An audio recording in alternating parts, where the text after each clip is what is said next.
What's up guys, Gamer Samwise here, and this week what we're going to be looking at is our top 10 Sega Genesis games. Now, this is just my opinion. These are games that I remember growing up with, and it's the ones that I actually own in my collection right now. There's not a lot of super expensive games in here too, so stick around and be sure to comment and subscribe.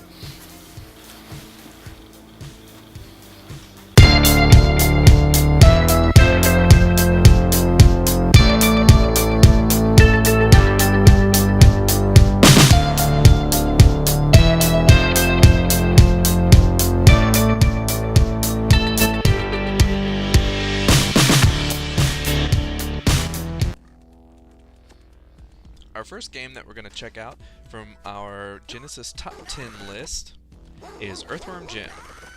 Now, this is a classic on the Genesis. If you've got a Genesis, you'll remember at least trying this game. It was very well known. It was released in 1994 by Shiny and Playmates Interactive, and it features you playing as Jim. It's a lot of fun. Probably not the best Genesis game out there, but from my childhood, this is something that I remember playing and have fond memories of, and I definitely recommend checking out. Ah yes, Golden Axe. This is a great game. It is a side-scrolling, semi-side-scrolling beat-em-up. The game is a lot of fun.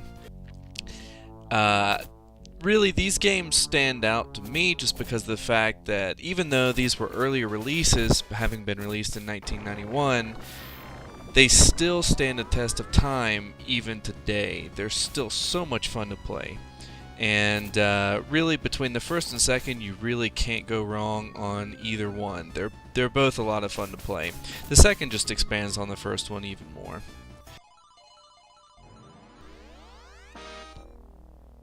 Landstalker. The next game on the list in our top 10 Genesis games. What Landstalker is the Genesis version of, I wouldn't say Zelda, but it's a lot like it if you need to compare it to something. It's a action RPG platformer where you play as Nigel, and you are working your way essentially through a big epic story. The game itself is decent. It is an early release since it came out in 1993. I certainly remember enjoying playing this as a kid, and it's certainly something that I would highly recommend any Genesis collector to check out if you haven't already. Different. Mickey Mania was released in 1994 and is a platformer in its purest sense, of course. And it's really a simple game. You're just jumping through levels, trying not to get hit. I always enjoyed being able to play as Mickey and to dive into the world. It's very creative. The levels are very unique. It's fun seeing a black and white level and being able to go through, like, for example, the very beginning with Steamboat Willie and things like that as well.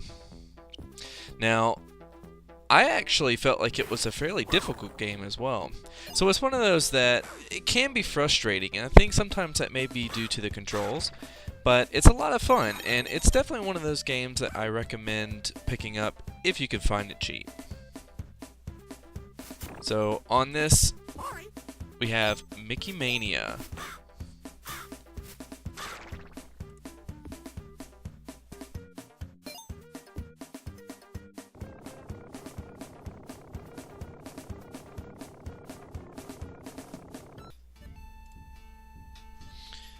And last but not least on our top 10 list for the Sega Genesis, Samurai Showdown. Now this is a classic fighter, and it's a lot of fun. There are tons of special moves that you can do in this game, and many of them can be quite challenging to pull off. So it's got an excellent learning curve, but it never feels unfair.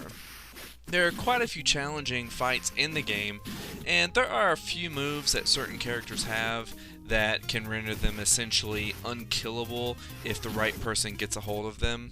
But all in all, everything feels fairly balanced. There's some great mini games mixed in, and there's kind of a story mixed into it, but who cares about that anyways. So, Samurai Showdown is an excellent fighter, and it's classic. It was released in '93, but it has also been on Neo Geo and has also appeared on recent platforms ported over as well. This game definitely has stood up against time, and if you haven't played it, I highly recommend it as well.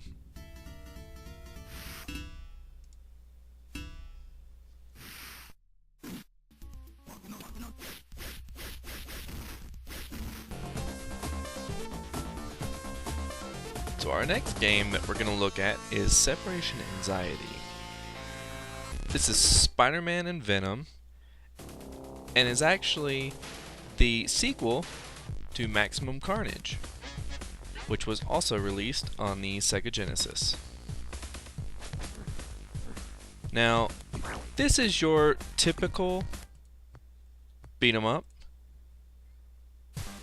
and side-scrolling action. You have Spider-Man, Venom, Carnage, the Jury, and Symbiotes.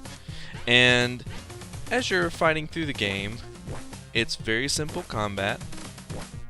You're taking out the bad guys and working your way through to the end of the level. There are, of course, boss battles and a multitude of opportunities to beat up the bad guys and work your way towards the end of the game. While it's not a particularly difficult game, it has its moments and can be entertaining all the way through.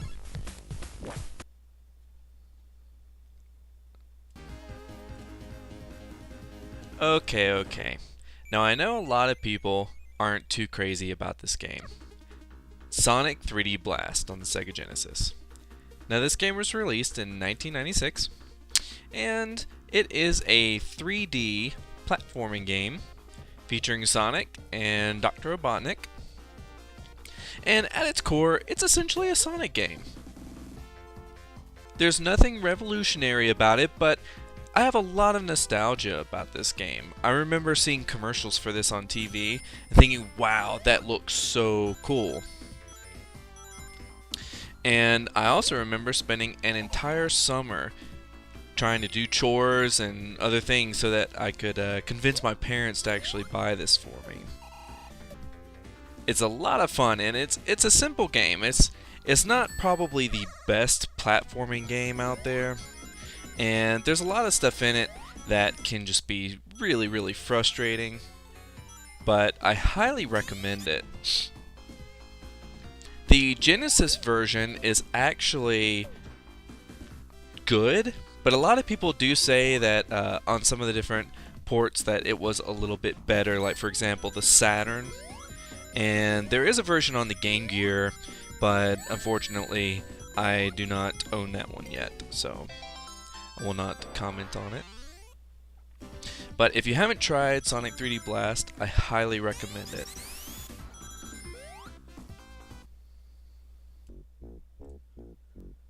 The next game that I want to talk about from our top 10 list on the Sega Genesis is Taz in Escape from Mars.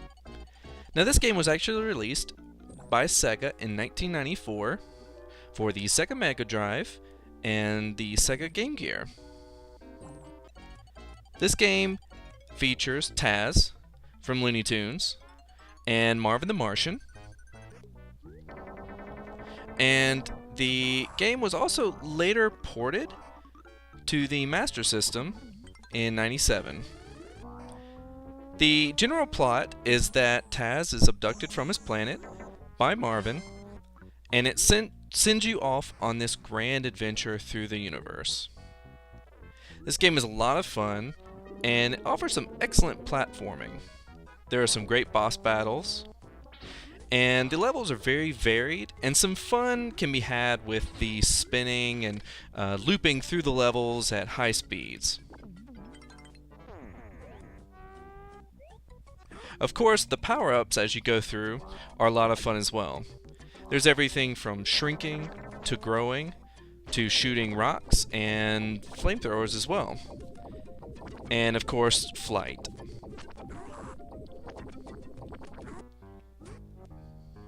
Many of the levels that you go through are very varied, and there's some fun that you can have as far as the interplay between some of the different levels as well.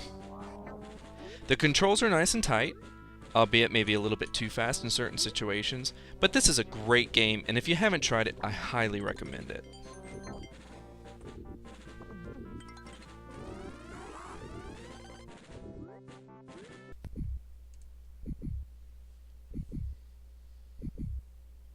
Our next game from the Sega Genesis Top 10 list is The Ooze. Now this is probably a much lesser known game compared to some of the others that we've looked at, and it's certainly not one that I necessarily realized was bizarre when I was a kid playing it. However, it's a lot of fun. You actually play this toxic sludge going around knocking out enemies as you're going through the different levels. It's a bizarre kind of game. It's got some fun elements to it where you can actually work your way through the levels, and the entire intention of it is to work your way up towards the end of the level by smashing enemies using your globular blob self as you go along. One thing that I really remember about this game is the music. Oh my gosh, the music is awesome. If you've never heard a Genesis game really knock your socks off as far as music goes, this one will do it. It's just got this really eerie, awesome soundtrack, as well as the sound effects. Everything just works. If you've never played The Ooze, I highly recommend it. It was created in 1995 by STI.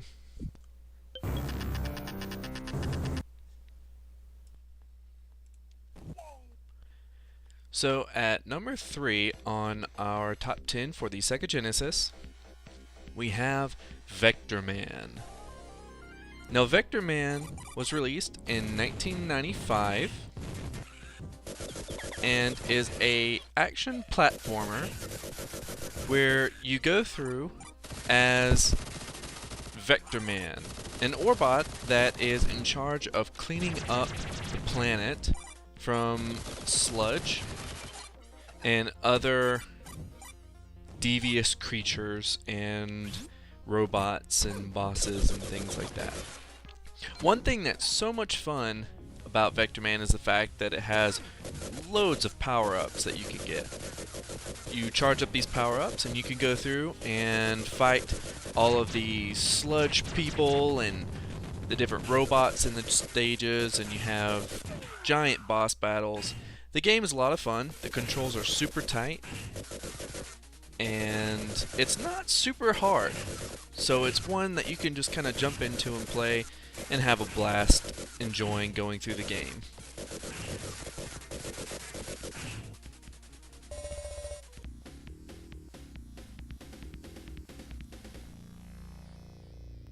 Thanks guys for watching, and like I mentioned, be sure to go down and comment and subscribe below. See you guys next time.